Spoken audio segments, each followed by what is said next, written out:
오늘 우리에게 주시는 하나님의 말씀은 레위기 1장 1절에서 17절까지의 말씀입니다.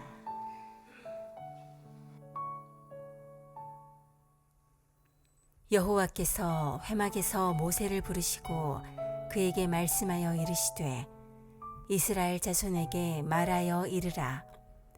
너희 중에 누구든지 여호와께 예물을 드리려거든 가축 중에서 소나 양으로 예물을 드릴지니라. 그 예물이 소의 번제이면 흠없는 수컷으로 회막문에서 여호와 앞에 기쁘게 받으시도록 드릴지니라. 그는 번제물의 머리에 안수할지니 그를 위하여 기쁘게 받으심이 되어 그를 위하여 속죄가 될 것이라. 그는 여호와 앞에서 그 숫송아지를 잡을 것이요 아론의 자손 제사장들은 그 피를 가져다가 회막 문 앞 제단 사방에 뿌릴 것이며 그는 또 그 번제물의 가죽을 벗기고 각을 뜰 것이요 제사장 아론의 자손들은 제단 위에 불을 붙이고 불 위에 나무를 버려놓고 아론의 자손 제사장들은 그 뜬 각과 머리와 기름을 제단 위에 불 위에 있는 나무에 버려놓을 것이며 그 내장과 정강이를 물로 씻을 것이요 제사장은 그 전부를 제단 위에서 불살라 번제를 드릴지니 이는 화제라. 여호와께 향기로운 냄새니라.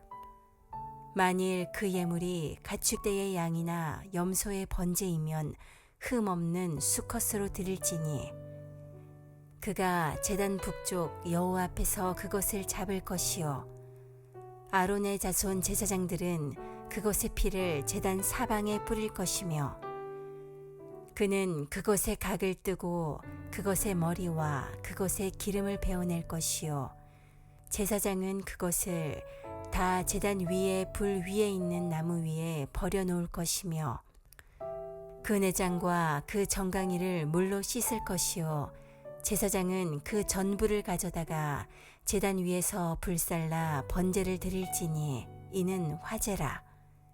여호와께 향기로운 냄새니라.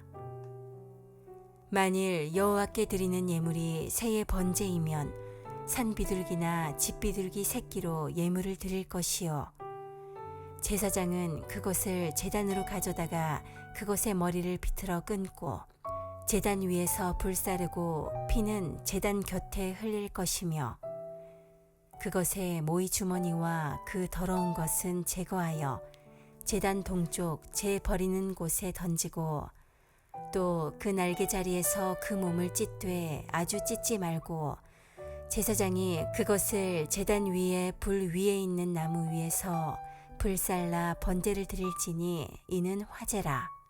여호와께 향기로운 냄새니라. 아멘. 아멘. 오늘은 특별한 이렇게 간사님을 모시고 같이 말씀을 들으려고 합니다. 반교 우리들 교회에서 또 섬겨주시고 계신 이효숙 권사님이신데 저희들에게 또 레위기를 통해서 하나님께서 우리들의 삶을 또 우리 가정을 어떻게 만지셨고 새롭게 하셨는지를 이렇게 듣도록 하겠습니다. 하나님이 기뻐하시는 예배라는 또 말씀으로 같이 말씀 나누실 때 방금 서울에서 막 도착하셨거든요. 그래서 낯설기도 하고 그렇죠. 어떻게 할까 이런 또 마음도 있으실 거 아니에요. 염려하지 마시라고 저희가 마음을 열고 잘 말씀 듣겠다고 우리 큰 박수로 좀 모실 때 맞아주시면 좋겠어요.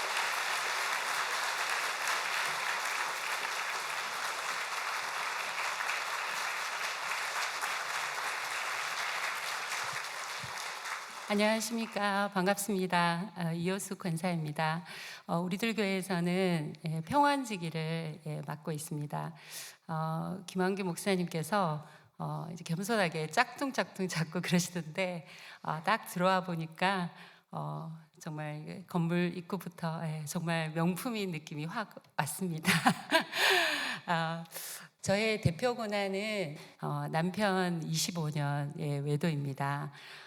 제가 그 아이들이 어렸을 때 재우면서 너무 제 고난 때문에 눈물을 흘리면서 정말 이 이야기를 내 아이들에게 얘기하고 죽을 수 있을까? 정말 그렇게 이제 생각했던 적이 있었거든요. 그런데 이제 제가 이렇게 유교적인 그런 뿌리 깊은 유교적인 가치관을 가지고 있어서 정말 이렇게 자랑할 것도 사실 얘기를 하지 못하고 또 더더군다나 이렇게 수치스러운 얘기는 다른 사람한테 얘기 못하는 전데 제가 이 자리에서 이렇게 얘기를 하는 것 자체가 저도 놀랍습니다. 오늘 함께 보실 본문은 레위기 1장 1절에서 10절까지 이제 본문을 읽으셨는데요. 제사 방법을 통해서 하나님께서 기뻐하시는 예배에 대해서 생각해 보겠습니다. 첫 번째, 하나님이 기뻐하시는 예배는 삶의 전부를 드리는 예배입니다. 1장 1절 말씀인데요. 여호와께서 회막에서 모세를 부르시고 그에게 말씀하여 이르시되, 여호와께서 레위기 앞부분인 출애굽기에서 완성된 회막에서 모세를 부르시고 말씀하신 내용으로 시작합니다. 이후에 나오는 내용은 모든 내용이 하나님께서 직접 지시하신 것이라는 말입니다. 이것을 모세가 이스라엘 자손에게 말하는 것입니다. 2절에는 이스라엘 자손에게 말하여 이르라, 너희 중에 누구든지 여호와께 예물을 드리려거든 가축 중에서 소나 양으로 예물을 드릴지라. 여호와께 예물을 드리려거든입니다. 예물을 드리는 대상이 여호와 하나님이시기 때문에 그분이 말씀하시는 예물의 종류와 방법으로 예물이 드려져야 할 것입니다. 내 마음대로 드려서는 안 되는 것입니다. 히브리서 9장 10장에 눈에 보이지 않는 성소에 대해서 말해 주셨는데 예수님 말고는 구원의 길이 없습니다. 가축 중에서 소나 양으로 예물을 드릴지니라고 하시는데 소제를 제외하고 4가지 제사가 모두 희생 제물을 선택해서 가져가야 합니다. 가축 중에서 선택하는 것은 멀리서 가져오는 것이 아니고 사람의 생활 가운데 가까이 있고 소유물 중에서 가져오는 것을 의미한다고 합니다. 자기가 살고 있는 삶을 가지고 예배를 드려야 한다는 것입니다. 3절부터는 번제에 대해서 이제 말씀해 주십니다. 번제, 소제, 화목제는 공통적으로 9절처럼 이는 화제라, 여호와께 향기로운 냄새니라 라는 화제라는 후렴구가 있습니다.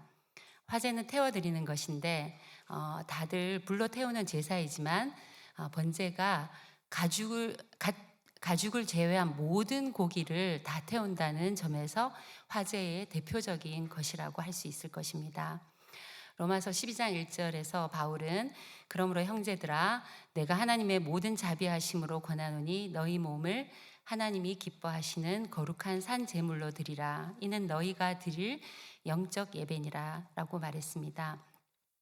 구원받은 성도는 하나님께 우리 자신의 몸, 우리 자신의 삶의 전부를 드리는 것이 마땅한 예배일 것입니다.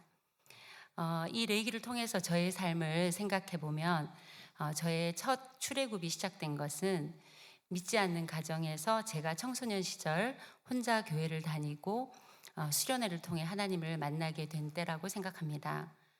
들어보지도 못했던 방언도 받고 교회에 가는 것이 즐겁고 예배가 좋았지만 워낙 애굽의 가치관 가운데 있던 저였기 때문에 정작 저 자신이 이스라엘 백성으로 군대가 되어 애굽을 빠져나오기까지는 그래서 하나님의 말씀을 듣게 되기까지는 오랜 시간이 걸렸습니다. 열심히 교회를 다녔지만 남들이 부러워하는 S대학을 가고 결혼을 하고 미국 유학을 가고 하는 꽤 긴 시간 동안 예배와 말씀에 대한 갈급함은 없었습니다. 교회를 열심히 다니고 있었지만 저의 삶의 전부를 드리지는 못하고 세상적으로 누릴 것은 누리고 신앙생활도 했습니다. 신앙생활과 저의 삶이 일치되지 못하는 흠 있는 예물을 드리니 하나님이 기뻐 받으실 수가 없었을 것입니다. 그러다가 친정 엄마의 혈액암을 알게 되는 사건으로부터 저의 고난이 시작되었습니다. 부모님의 사랑을 많이 받았던 저는 엄마의 투병 생활로 큰아이의 임신과 출산 등 많은 도움을 받아야 할 때 아무 도움을 받을 수가 없었고 친정어머니는 결국 돌아가셨고 장례식을 치르고 돌아오는 날 남편이 가출을 했는데 그 이유가 여자 문제 때문이라는 것을 알게 되었습니다. 이때가 되어서야 제가 확실한 출애굽을 하고 말씀을 듣게 되었고, 그때로부터 저는 25년이라는 시간을 남편 바람 문제를 겪어와야 했습니다. 그 당시는 아직 젊을 때라 바람을 피는 남편을 받아들일 수가 없고 당장 이혼을 해야 할 것 같았지만, 그래도 하나님을 만났던 게 있어서 말씀을 듣게 되었고, 고난이 없었더라면 절대로 볼 수 없었을 저의 모습들을 하나하나 보면서 하나님이 거하실 만한 성막으로 만들어져 가게 되었습니다. 겉으로는 온순했지만 속으로 남편에게 순종하지 않았고, 가진 것들이 많으니 믿음의 공동체에 대해서 소중히 생각하지 않았던 것이 보였습니다. 남편은 명절 때면 꼭 남편의 그녀와 괌이나 필리핀 같은 해양 스포츠를 즐기는 곳으로 휴가를 갔습니다. 저는 그동안 지방에 있는 시댁에 혼자 아이들을 데리고 내려가 4, 5일간을 지나며 종갓집인 시댁의 제사 음식을 준비하고 일을 해야 했는데, 일을 하면서 저는 내가 도대체 뭘 잘못했기에 이런 일을 당해야 하나 하는 억울함과, 그때 헤어지고 결혼을 하지 말았어야 했는데라는 후회와, 내가 누려야 하는 것을 그 여자에게 빼앗기고 있다는 데 대한 질투심, 내가 지금 이러고 있을 사람이 아닌데 하는 정체성의 혼란으로 감정에 너를 띠는 시간들을 보내곤 했습니다. 물론 제게는 워크숍이다, 출장이다 핑계를 대고 갔지만, 굳이 제가 뒤를 캐지 않아도 남편의 외도의 흔적은 계속해서 보여졌고, 여기에 말을 꺼내어 남편의 혈기를 건드렸다가는 어떻게 폭력적으로 변할지 모르는 남편이기 때문에 저는 그냥 죽임을 당하는 재물처럼 아무 소리를 할 수가 없었습니다. 남편은 사회적으로는 꽤 큰 회사를 운영하고 사교적인 성격이었지만 집에서는 무섭고 거의 화가 나 있었고, 저의 모든 행동에 사사건건 트집을 잡으며 화를 폭발하곤 했습니다. 그런 남편이 교회를 가거나 모임을 가면 남편의 손은 거의 제 어깨 위에 올라와 있었고, 커피를 손수 타다 주고 음식도 떠주고 하니 사람들은 저렇게 잘해주고 돈도 잘 버는 남편과 살면서 표정은 날로 우울한 저를 이상한 여자로 볼 수밖에 없었을 것입니다. 말씀으로 제 삶이 해석되지 않고 오픈할 공동체가 없었다면 교양으로 제 얘기를 아무에게도 하지도 못한 채 저는 점점 죽어갔을 것입니다. 교회를 다니면서도 남편이 감옥을 가도 말하지 못하고, 부도가 나도, 자신이 암이 걸려도, 딸이 이혼을 해도 말하지 못하고, 심지어는 남편이 돌아가셨는데 얘기를 못하고 공동체를 떠나는 분들을 보았습니다. 이렇게 삶의 전부가 아닌 한 부분만을 드리는 예배를 하나님이 기뻐하실 수는 없을 것입니다. 이런 사건들이 흠이 있는 것이 아니라 이런 사건들을 내어놓고 말하지 못하는 것이 흠이 있는 재물이 될 것입니다. 시시해 보이는 내 가족의 이야기, 삶의 이야기를 가지고 와서 예배를 드리라고 하시는 것입니다. 부도가 나고 가난한 환경이라도 그것을 가지고 와서 예배를 드리라고 하십니다.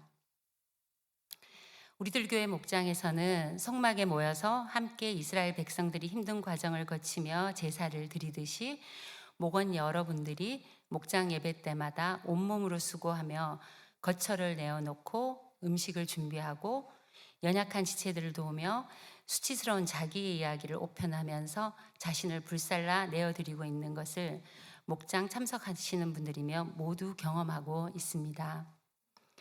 2절에 예물을 드리려 하는 이스라엘 백성은 누구든지 성막에 와서 예물을 드릴 수 있었듯이, 저도 목장 예배에 참석하면서 이전에는 듣도 보도 못한 다른 지체들의 이야기들을 들었고, 저도 절대로 다른 사람에게 이야기하지 못할 저의 수치스러운 감정들을 드러내고 가게 되었습니다. 제 남편은 바람을 핍니다. 저는 남편의 사랑을 받지 못하는 여자입니다. 저는 남편에게 욕을 듣고 맞기도 합니다. 이런 이야기들을 하면서 교양과 자기 방어로 나의 수치스러운 일들을 애써 가리던 저는 바닥으로 내려가면서 죄인의 자리를 인정하게 되었습니다.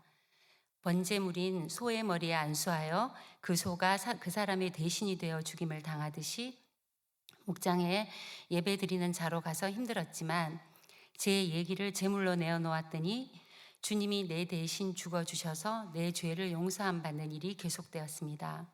저도 제물이 되어 저의 세상 가치관이 죽어지는 예배가 되었습니다. 한 번은 목장에서 남편의 바람에 대한 나눔을 했더니 어떤 남자 집사님이 남편이 바람을 피는 아내들은 분명히 그 아내에게 문제가 있습니다 라고 단호하게 이야기하시는 것이었습니다. 맞는 말이기도 하지만 이런 이야기를 들을 것을 괜히 나눔을 했나 하는 후회가 드는 것을 보며 제가 사람들의 인정에 대해 연연하는 사람이라는 것을 깨닫게 되었고, 또 나로 인해 남편이 바람을 피게 되었다는 나의 죄를 더 확실하게 보게 되었습니다. 하나님께 제사를 드리는 것도 하나님께서 직접 말씀해 주시는 구체적인 방법들이 있는데, 저는 내 생각과 내 열심대로 남편을 사랑하고 섬기려 했으니 남편도 기뻐하지 않고 하나님도 기뻐하지 않는 삶을 살았다는 생각이 들었습니다. 저도 제 열심을 내려놓으며 공동체에서 정확한 예배의 방법을 배워가게 되었는데, 이렇게 목장 예배 때마다 나의 삶을 제물로 번제를 드린 것을 하나님도 기뻐하시는 것 같았습니다.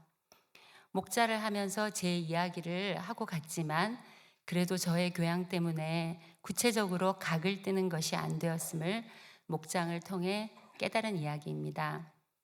하루는 목장에서 제 남편이 18X라는 욕을 한 것을 구체적으로 이야기했더니 갑자기 목원 한 분이 우시면서 자기만 이런 욕을 듣고 사는 줄 알고 욕을 들을 때마다 정신이 나가고 죽고 싶었었는데 S에 나온 목자님도 이런 욕을 듣는 걸 보니 자기도 욕을 들을 수 있겠다는 생각이 든다라고 하시는 것이었습니다.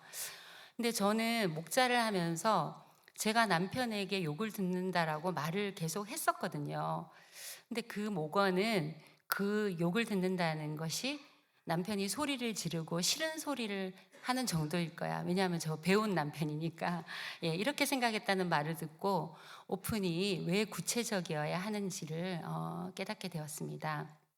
그 후도 남편 회사가 부도가 나고 남편이 감옥에 가는 사건이 생겼을 때 교회에 기도 제목을 내고 제 이야기를 드러내며 갈 수 있었는데, 나의 삶이 일부는 하나님 것이고 다른 부분은 내 것인 그런 것이 아니라는 것을 알게 되었기 때문에 태워드리는 제사이기도 하지만 통째로 전부를 드리는 제사인 번제를 저도 드리게 되었습니다. 남편이 이중생활을 하는 죄 가운데 있으면서도 많은 돈을 선교헌금으로 내었었고 저도 많은 헌금들을 했었지만 내 삶을 따로 가려놓고 예배를 드릴 때와는 비교도 안 되는 기쁨으로 저의 삶을 받으신다는 것을 느낄 수 있었습니다. 적용 질문 드리겠습니다. 오픈이 내 삶의 전부를 드리는 예배라는 것에 동의가 되십니까? 아직도 시시콜콜한 나눔에 부정적인 태도를 갖고 계시지는 않나요? 다른 사람의 오픈으로 내 죄를 깨닫게 된 경험이 있으신가요? 네, 두 번째, 하나님이 기뻐하시는 예배는 죄의 고백과 사하심이 있습니다. 번제를 드릴 때 예배자가 하는 일이 있고 제사장이 하는 일이 따로 있는데 우리도 우리가 해야 할 일을 해야 합니다. 예배자는 예물을 끌고 오고 안수하고 죽이고 가죽을 벗기고 각을 떠야 하고 내장과 정강이를 물로 씻어야 합니다. 제사장은 피를 뿌리고 나무와 불을 준비하고 뜬 각과 머리와 기름을 불 위에 버려놓고 전부를 불사르는 일을 해야 합니다. 그런데 이 번제의 예배는 세상의 눈으로 보면 그리 아름다운 광경은 아닐 것입니다. 가축을 끌고 와서 죽이면 동물의 비명소리가 울릴 것이고 제사장이 제단에 피를 뿌리니 피비린내가 진동할 것입니다. 예배자는 제물의 각을 뜨고 내장과 정강이는 물로 씻어야 하는 아주 수고로운 일을 해야 하고 몸을 써야 하는 작업을 해야 합니다. 비명과 땀과 피가 어우러진 제사입니다. 이처럼 우리의 목장 예배도 우리 부부는 아무 문제가 없어서라든지 삶이 너무 아름답지 않나요라는 그런 분위기는 아닙니다. 비명이 난무하고 집기가 깨지는 부부싸움의 이야기. 실제로 목장에서 싸우는 부부들이 굉장히 많습니다. 네, 진짜로 날아가는 경우도 있어요. 이혼을 말리고 싸움을 말리는 땀이 있고 아픔에 피를 흘리는 이야기들이 어우러져 있는 목장 예배입니다. 4절에 그는 번제물의 머리에 안수할지니 하십니다. 안수는 내 죄를 전가시킨다는 의미가 있고 제물과 예배드리는 사람을 동일시한다는 뜻이라고 합니다. 다시 말해서 자신을 하나님께 드린다는 말입니다. 예수님이 죄인인 나를 대신하여 자신을 향기로운 제물과 희생 제물로 하나님께 드리셨기에 내 죄를 고백하는 것은 예수님이 내 죄를 위해 죽으신 것을 인정하는 것이고 하나님을 기쁘시게 하는 예배가 될 것입니다.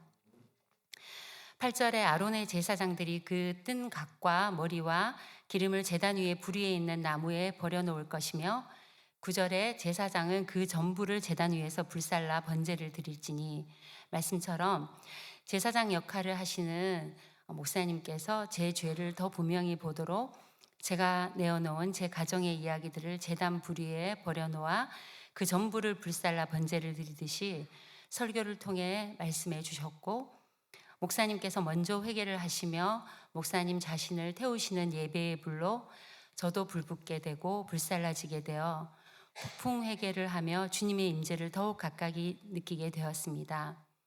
저도 다른 목사님들과 성도들도 각 목장과 가정에서 제사장이 되어 회개의 불을 태우며 번제를 드렸습니다. 목자로 섬기면서 저의 간증을 통해서 가정이 회복된 분들이 늘어나고 그분들 부부가 목자가 되고 마을지기가 되고 섬기게 되었지만 저의 고난은 그치지 않았고 두 아들의 고난이 시작되었습니다. 큰아이는 비행과 중독, 자퇴 등으로 저를 힘들게 했고 작은 아들은 학습장애와 등교를 하지 않아 하루에도 100번을 깨워 학교를 보내야 하는 문제로 속이 타게 했습니다. 큰아들은 우울과 분노 등으로 정신병원에 입원까지 했었는데 가출과 비행으로 아이를 찾아서 밤을 헤매야 했고 분노를 쏟아낼 때는 밤이 새도록 집의 유리창이 깨지고 핸드폰, 노트북, TV 등을 던져서 박살이 나곤 했습니다. 가장 두려웠던 것은 아이가 죽는다고 베란다에서 뛰어내리겠다고 했을 때 저러다가 잘못해서 떨어지면 어떻게 하나 하는 두려움이 저를 압박했고 칼을 들고 난동을 부릴 때는 정말 이러고 살아야 하는 생각에 그냥 하나님이 저를 데리고 가셨으면 하는 생각뿐이었습니다. 지금 생각해도 제가 어떻게 매일매일을 지나갈 수 있었는지 모르겠습니다. 그렇지만 이런 광란의 밤이 지나도 아침이 되면 큐티의 예배와 주일 수요 목장 예배가 있었기 때문에 제정신이 아닌 채로 예배를 가서도 또 제 삶을 예물로 드리며 눈물로 예배를 드릴 수 있었습니다. 피를 쏟는 고통과 비명이 난무한 저의 삶을 지나며 제 죄의 깊이가 얼마나 깊은 것인지를 깨닫게 되었고 이런 저인데도 온천하보다 귀하다고 여기셔서 엄마의 죽음, 남편의 바람, 아이들이 방황하는 것으로 수고하게 하셔서 나를 살리시는 주님의 은혜가 감사했고 나를 위해 제물로 바쳐진 가족들에게 너무나 미안했습니다. 그러니 저의 언어가 당연히 달라지고 남편을 용서하는 것을 지나서 진심으로 미안하고 고맙다는 말을 할 수 있었습니다. 큰아들에게도 우리들 교회 집사님들이 자녀들의 문제에서 공식처럼 하시는 문제 자녀는 없고 문제 부모만 있다는 말씀 아시죠? 예. 그래서 무릎을 꿇고 미안하다는 말을 했습니다. 저는 대놓고 아들에게 나쁘게 한 것이 없었고 외도를 한 것도 아니고 아들을 때린 것도 남편이 한 것이기 때문에 사과를 해도 남편이 해야 한다고 생각했고 또 무릎을 꿇으면서까지 꼭 해야 하나 싶었습니다. 그러나 잘못했다고 말할 수 있는 사람은 결국 말씀을 듣고 자기 죄를 보는 예수님의 조상이 되는 유다와 같은 사람이라는 것을 알게 되었기 때문에 유다가 며느리 다말에게 네가 옳도다의 고백을 한 심정으로 아들에게 무릎을 꿇고 진심으로 미안하다는 사과를 할 수 있었습니다. 사과를 한 당시 다른 집사님들이 간증해 주신 것처럼 아이가 극적으로 눈물을 보이고 반응을 하지는 않았습니다. 지금 와서 어쩌라고 하면서 우는 저를 두고 나가버렸었는데 10년의 세월이 흐르고 교회 공동체를 나오기 시작하면서 아들은 그때 자기도 모르는 뒤엉켜 있는 큰 마음의 응어리가 녹아내리는 것을 느꼈다고 말을 했습니다. 저희 죄가 깨달아져서 받아 마땅한 심판이라고 여겼지만 변하지 않고 계속되는 큰아이의 방황은 힘들었습니다. 학교를 자퇴하고 낮에는 자고 밤에는 컴퓨터 앞에 앉아 있다가 씻지도 않고 수염이 덥수룩한 채로 가끔씩 나와서는 맛있는 음식들 다 놔두고 컵라면을 쪼그리고 앉아 먹는 아들을 보면서 앞이 안 보이는 깜깜한 길을 가는 막막함과 무너져가는 자식을 보아야 하는 아픔이 있었습니다. 상황은 받아들이고 감당하고 갔지만 우울함이 제 밑바닥에 깔려 있었습니다. 그러던 중 목사님께서 말씀을 해주신 버지니아 공대 총기 난사 사건의 범인이었던 조승희 이야기를 들으면서 조승희가 상처로 인한 우울증 등으로 많이 아픈 사람이었고 부모도 그 아이가 그렇게 아픈 것을 몰랐다고 한다는 이야기를 들으며 나는 적어도 우리 아이가 아프다는 것을 알고 있고 이 아픔을 함께 담당하는 삶을 살아가는구나. 그러니까 조승희 한 사람이 수십 명을 죽이고 그보다 훨씬 많은 가족과 친구들의 삶에 고통을 준 것인데 내가 우리 아이의 아픈 것을 감당하는 것은 그거 자체로 이미 많은 사람들의 생명을 살리는 일임을 확신하게 되었습니다. 우리 큰아이도 예민하고 머리가 빠른 아이인데 상처가 치유가 안 되고 엉뚱한 데서 폭발을 하면 여러 사람을 죽이고 고통에 빠뜨리는 삶을 살게 할 것이 분명하다 생각되었습니다. 그러니까 똑같은 아이의 생활을 감당하는 것도 나의 사명이라는 것이 깨달아져서 기쁨이 넘쳤습니다. 먼 선교지에서 사명을 감당하는 것만이 사명이 아니라 내가 속해 있는 가정에서 나의 역할을 감당하는 것이 사명임을 알게 되니 순간순간 아이가 힘들게 하는 감정적인 고통은 없을 수 없지만 아이를 감당하는 생활 예배의 예물을 드리고 하나님께 예배를 드리는 기쁨이 넘치게 되어 밑바닥에 우울함이 사라지게 되었습니다.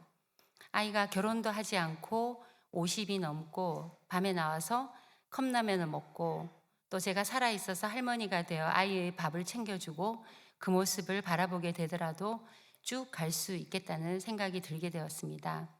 그렇게 꼭 가겠다는 것이 아니라 하나님께서 내 삶의 전부를 태워드릴 때 어떤 모양으로라도 인도하실 것이 신뢰가 되니까 내 생각을 벗어난 기쁨을 누릴 수 있었습니다. 제 얼굴이 남편 25년 외도, 부도, 아들 둘의 온갖 사건을 지나온 사람의 얼굴로 보이지는 않지요? 적용 질문 드리겠습니다. 100% 죄인인 나 때문에 예수님께서 십자가를 지신 것이 깨달아지십니까? 죄의 고백이 있는 큐티와 목장 나눔이 되고 계십니까? 내 인생 모든 고난과 사건에 네가 옳도다 인정이 되십니까? 세 번째는 구별된 가치관을 가진 공동체가 드리는 예배를 하나님이 기뻐하십니다. 2절에 누구든지라고 하셨습니다. 누구든지 여호와께 예물을 드리려는 사람은 소나 양, 또 10절에 염소, 14절에 형편에 따라 산비둘기나 집비둘기 새끼로 예물을 드리라고 하십니다. 환경과 사건은 다르지만 하나님께 예배 드리려고 하는 공동체입니다. 자신의 삶을 전부 드러내어 주님 앞에서 죄인임을 고백하고 회개하는 믿음의 공동체는 세상과 구별된 가치관을 가지게 됩니다. 안 믿는 이들에게도 믿는 이들에게도 우리들 교회가 말씀에 구별된 가치관으로 가는 것에 대해서는 기이히 여기고 있습니다. 저도 이런 기이히 여겨지는 믿음의 공동체에 있었기 때문에 하나님이 기뻐하시는 적용의 예배를 드린 것이 있습니다. 큰아들이 정신병원에 입원하게 된 일은 구별된 가치관을 가진 강한 공동체가 없었다면 선택할 수 없었을 것 같습니다. 사춘기의 심한 행동장애로 비행 친구들과 어울리며 부정적인 행동의 범위가 날로 넓어졌던 아들은 부모가 양육할 수 있는 수위를 한참 넘어서서 있었고, 거기다 부재 중이었다가 갑자기 들어와서 아이의 멋대로 하는 행동에 대한 심한 혈기를 내고 때리는 남편은 양육에 도움은커녕 불난 집에 기름을 붓는 형국이었습니다. 정신과 선생님은 이 상태로 계속 가서는 안 된다고 이혼하지 않는 저에 대해서 화를 내시기까지 하셨고, 아이가 어떻게 되든 말든 신앙적 고집으로 결혼을 붙들고 있는 사람으로 여기셨습니다. 이혼이라는 방법으로 구조적으로 분리가 안 된다면 아이를 아버지나 친구들에게서 물리적으로라도 분리시켜야 하는 것이 선생님의 처방이었습니다. 당시 아이를 아버지나 친구들에게서 분리시킬 수 있는 방법은 두 가지가 있었습니다. 하나는 미국으로 유학을 보내는 것이었고, 다른 하나는 정신병원에 입원을 시키는 것이었습니다. 우리 가정은 부도가 나서 경제적으로 힘든 상태였지만 당시만 해도 종손인 아들을 끔찍이 예뻐하셨던 아들의 할아버지가 계시던 때라 지원해 주신다고 하시고, 또 아들과도 친한 제 동생네가 미국에 살고 있어서 아이 소식을 듣고 안타까워하며 미국으로 유학을 보내라고 했습니다. 정신과 선생님도 아이가 빠져나오지 못하는 이 환경을 떠나 새로운 곳으로 보내는 것은 좋은 상황이 될 수 있다고 적극 권유했습니다. 이거저거 떠나서 밤낮 없이 계속되는 사건 사고의 압박감에 시달리면서 잠도 제대로 못 자는 상황이 계속되었던 저도 하루라도 편히 숨을 쉬고 살고 싶은 마음도 많았습니다. 그러나 아들을 미국에 보내는 것은 예배에서 멀어질 가능성이 많고, 예배 드리고 큐티하는 예수 믿는 저와 공동체에서 멀어지게 되고, 또 부족해도 아들의 엄마니 아들을 가장 사랑하는 제가 기도하고 돌보는 시간이 없어지는 것이니 아들의 구원이 멀어지게 하는 결정이 될 것 같았습니다. 그리고 목사님께서 부모가 부도가 나면 자녀들도 힘든 과정을 같이 겪어야 한다고 하셨기에 아빠 엄마가 부도가 났는데 아이만 미국에서 유학하며 할아버지의 돈을 받아 다른 생활을 하는 것은 아닌 것 같았습니다. 자녀들을 엄마가 함께 있으면서 키우라고 하시는 공동체의 처방을 따르고 싶은 마음도 컸습니다. 하지만 다른 한쪽 마음에는 어릴 때부터 창의적이고 자유로운 아이가 당시만 해도 상당히 강압적이고 많은 규율에 눌려서 학교 자체에 마음을 못 두고 있는 상태였기에 미국에 가면 마음 잡고 즐겁게 학교 생활을 할 수 있을 것 같기도 했고, 병원에 입원했다가 훨씬 더 안 좋아진 케이스들도 듣고 남편과 시댁 식구들도 다 반대하는 상황이니 갈등이 무척 컸습니다. 무엇보다도 병원에 입원하게 되면 아이의 미래는 어떻게 될 것인가 너무 염려가 되었습니다. 지금은 상황이 많이 달라졌지만 당시만 해도 정신병원 입원하는 것은 그 사람에게 평생 꼬리표가 붙어 다니는 것처럼 여겨졌기 때문에 지금 나의 선택 때문에 아들의 미래를 발목 잡는 건 아닐까? 아들에게 평생 원망을 듣게 되지는 않을까 하는 두려움이 저를 괴롭혔습니다. 저는 아들의 입원의 준비를 해놓고 수요 예배를 드리고 나오면서 담임 목사님께 도영이를 입원시켜야 될지 모르겠다고 말씀드렸는데, 입원시키는 게 아이의 치료에 좋겠지요 하는 그런 답은 해주지 않으시고, 목장에 목원이 아이가 이러면 뭐라고 얘기해 주시겠어요? 라고 하셨습니다. 저의 두려움을 분별하신 목사님께서 해주신 처방이었습니다. 그래도 제가 남편 외도 부도와 감옥 가는 사건까지 겪고 난 뒤라 돌아서면서 바로 이 사건이 살리는 일이구나 라는 것이 깨달아졌고, 그렇게 복잡하고 갈등되는 상황에서 무거웠던 마음이 쑥 올라가 다른 빛을 보는 기분이 들었습니다. 제가 세상에서 수치를 받고 조롱받는 것을 염려해서 세상에서 인정받는 미국 유학을 선택하고 싶어하는 구시나라는 것이 깨달아졌습니다. 목사님의 처방에 예수님이 나를 사랑해 주신 것, 아들을 가장 사랑하는 것, 공동체를 가장 사랑하는 것이 무엇인지 정확하게 보였습니다. 내 세상의 염려와 두려움이 씻겨나가고 하나님과 함께하는 기쁨이 넘쳤습니다. 나 자신의 죄를 보고 나니 아이가 병원에 입원하고 견뎌야 하는 수많은 고통들을 잘 감당할 수 있었고, 퇴원해서 아이가 극적으로 좋아진 것은 아니었지만 끝도 없이 치달아가던 아이의 행동이 정점을 찍었고, 독한 약으로 손까지 떠는 아이가 가슴 아팠지만 미약해도 예수가 살아나는 삶이 시작되었던 것 같습니다. 최근에 큰아들 보고 정신병원 입원했던 것에 대해서 어떻게 생각하는지 물어보게 되었습니다. 당신은 큰아들이 청소년기고 제정신도 아닌 상황이었기에 입원과 그 모든 일은 아들의 동의를 구하긴 했지만 결정하고 설득하고 뒷감당하는 것까지 제가 거의 다 한 것이었기에 저야 제 믿음에 따라 한 것이지만 믿음이 더 연약한 큰아들은 지금 그때의 일에 대해서 어떻게 생각하고 있는지 궁금했습니다. 이런 갈등 상황이 있었다는 것도 잘 몰랐었던 아들이지만 대답이 심플했습니다. 자기는 그때 유학을 갔더라면 여기서도 이렇게 중독이 많은데 더 오픈된 미국에서는 약물 중독자가 되었을 것이다. 혹시 마음을 잡고 공부하고 성공을 했다 하더라도 교회를 떠나고 아버지를 보지 않겠지라고 말하더라고요.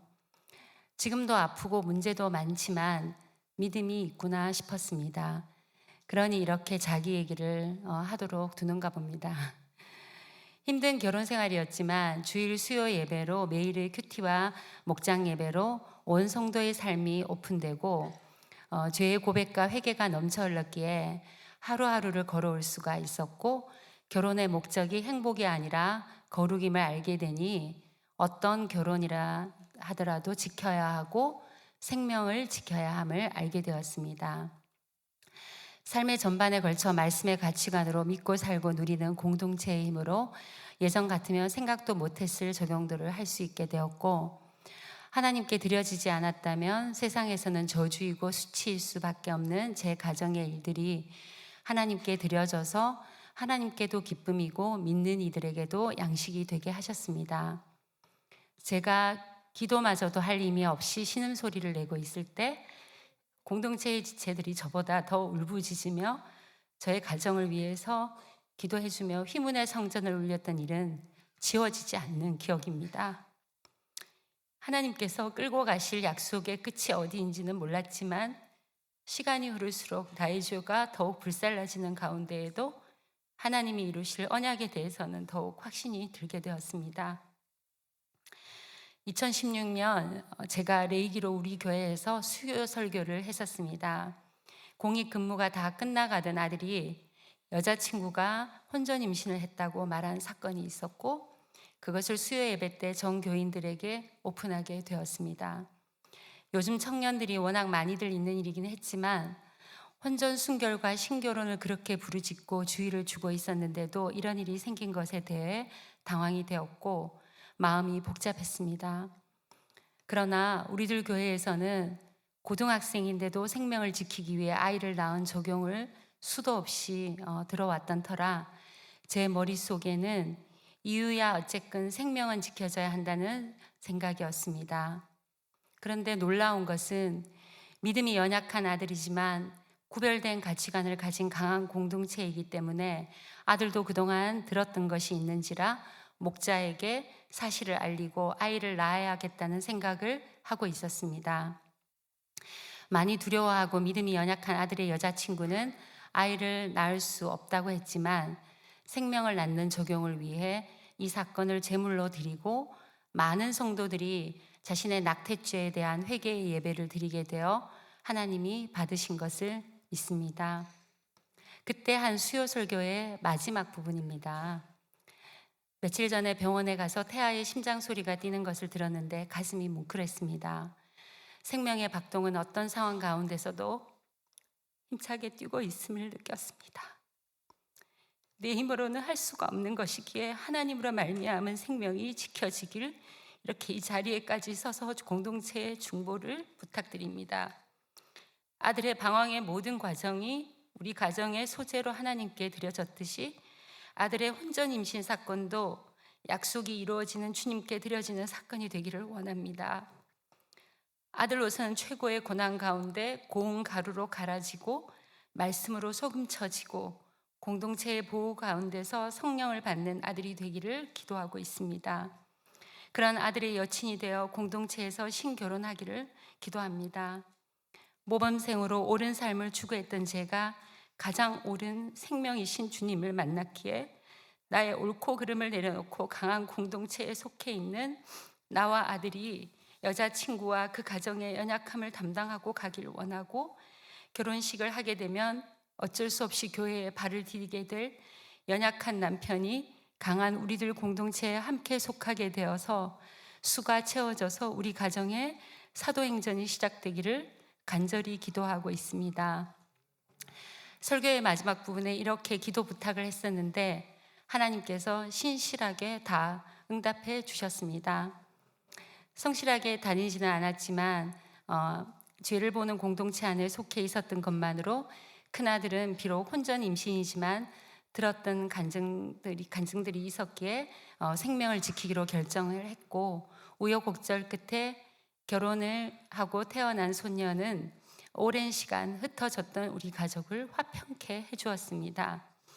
그 아이가 이제는 7살이 되었고 새싹 큐티를 하며 유치부를 즐겁게 다니고 있습니다. 네, 사진 좀 보여주세요.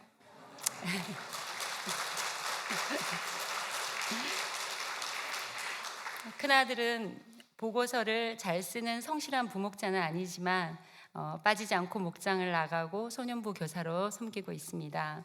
코로나 덕분에 온라인 수업이 많아 4년제 대학도 졸업하고 회사 일도 나름 잘하고 있습니다. 좀 부실한 게 있지만 공동체에 잘 붙어가고 있습니다.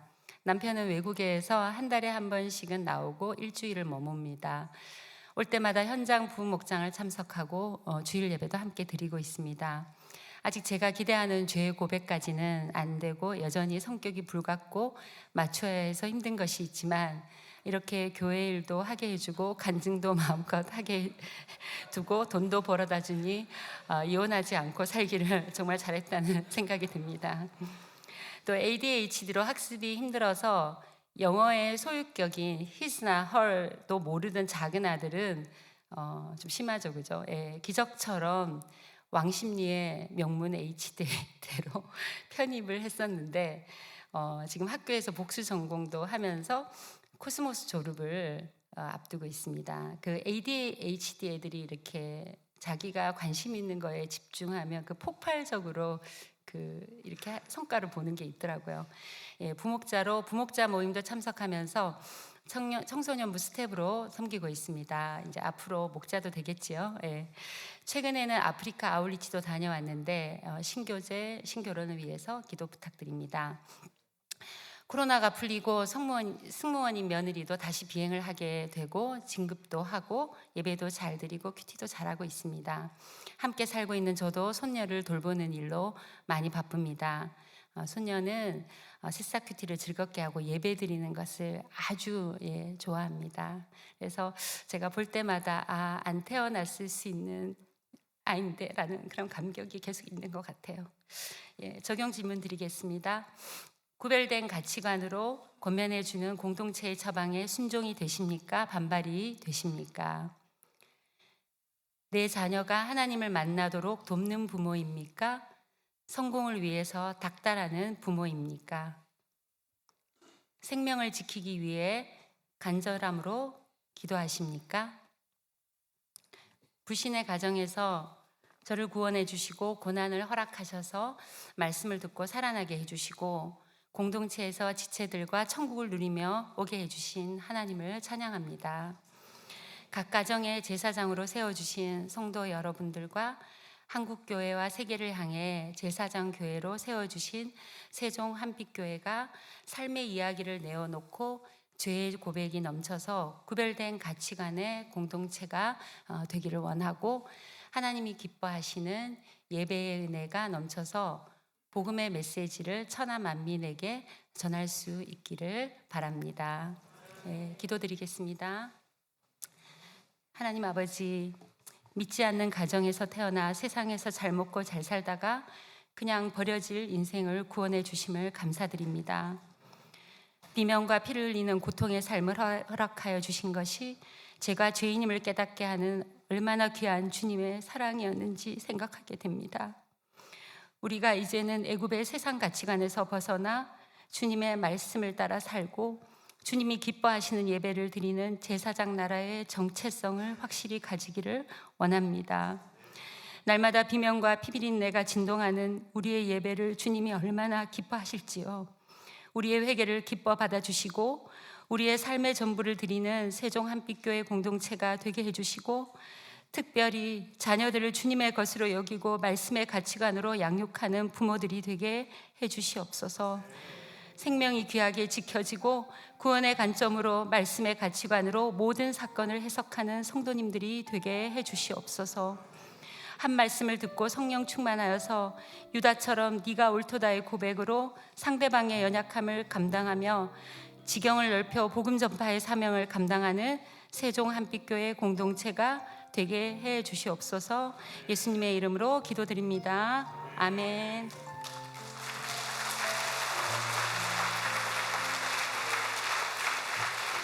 찬양하면서 하나님께 나가시겠습니다.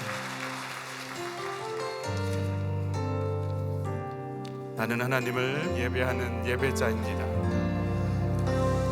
나는 하나님을 예배하는 예배자입니다. 내가 서 있는 곳 어디서나 하나님을 예배합니다. 내 영혼은 거룩한 그대를 향하여 내 마음을 완전한 하나님 향하여 이곳에서 바로 이 시간 하나님을 예배합니다. 나는 하나님을 예배하는 예배자입니다. 나는 하나님을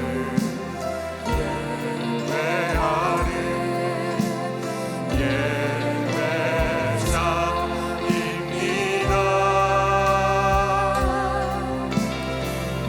내가 서 있는 곳 어디서나 하나님을 예배합니다. 내 영혼 거룩한 그대를 향하여 내 마음 완전한 하나님 향하여 이곳에서 바로 이 시간 하나님을 예배합니다.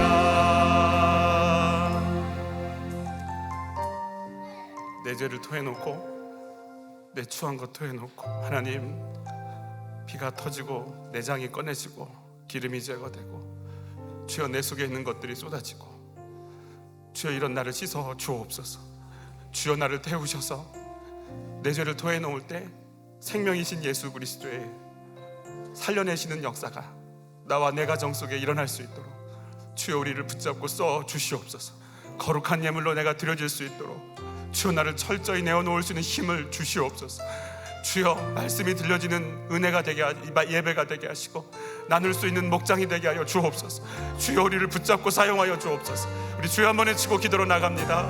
주여 이 모습 이대로를 받아주시네. 하나님 나의 아픔을 나의 추함을 나의 연약함과 나의 고통을 나의 서러움을 죽을 것 같은 나의 죄악과 두려움과 눌림들을 끊임없이 토해놓고 또 토해놓는 하나님 살아있는 예배자이기 원합니다. 비가 터지고 아픔이 토해지고 두려움이 떠나가고 살겠다고 몸부림치고 어떻게 하면 좋겠냐고 우리를 쏟아놓는 하나님 우리의 목장이 되기 원합니다. 살아있게 하소서. 쏟아놓게 하소서. 우리를 씻으소서. 우리를 깨끗게 하소서. 주여 우리를 만지소서. 주께서 받으시는 예배, 주께서 우리를 흡양하시는 예배, 하나님께 향기로운 화제니라. 하나님께 향기로운 화제니라. 하나님 우리의 추함을 토해놓을 때 우리를 살려내시는 예수를 만나고 누리고 경험할 수 있도록 주여 우리를 인도하여 주옵소서. 나를 감추지 말게 하소서. 하나님 자녀를 나의 것이라 여겼던 우리의 죄악을 고백하며 하나님의 것이라고 내 것이 아니라고 선포하며 하나님 앞에 엎드리기 원하오니 우리의 예배를 받아 주시옵소서. 나는 하나님을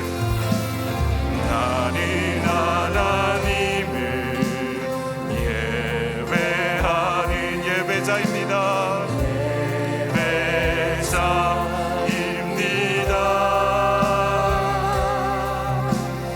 내가 서 있는 곳 어디서나 하나님을 예배합니다. 내 영혼 거룩한 은혜를 향하여 내 마음 완전한 하나님 향하여 이곳에서 바로 이 시간 하나님을 예배합니다.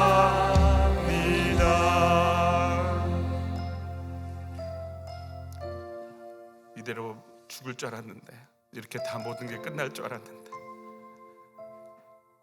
살려내시는 하나님 앞에 하나님, 우리가 그런 예배자로 서게 하신 것이 나를 살려내시는 하나님의 기이한 방법임을 고백합니다.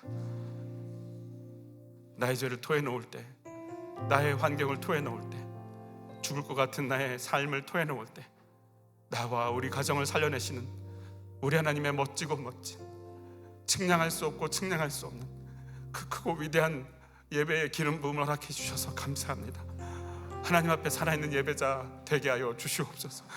나를 토해놓는 예배자 되게 하여 주시옵소서. 함께 말씀을 듣고 그대로 순종할 줄 아는 하나님께 향기로운 화제가 되는 예배자 되게 하여 주시옵소서. 주의 성령께서 우리를 만지시고 우리의 작은 예물도 받아주시되 하나님, 우리의 예물을 통해 우리가 삶의 물질의 주인이, 우리가 물질의 주인이 하나님이신 것을 고백하며 나갈 수 있도록 영적인 부유함 속에 우리가 들어가는 은혜 있게 하여 주시옵소서. 단 한 영혼도 물질로 궁한 자 없게 하시고 하나님 앞에 바로 서서 물질에 하나님 앞에 온전히 쓰임받고 드려주시고 거룩한 통로들의 삶을 살게 역사하여 주옵소서. 감사드리옵고 예수님의 이름으로 기도합니다. 아멘, 아멘.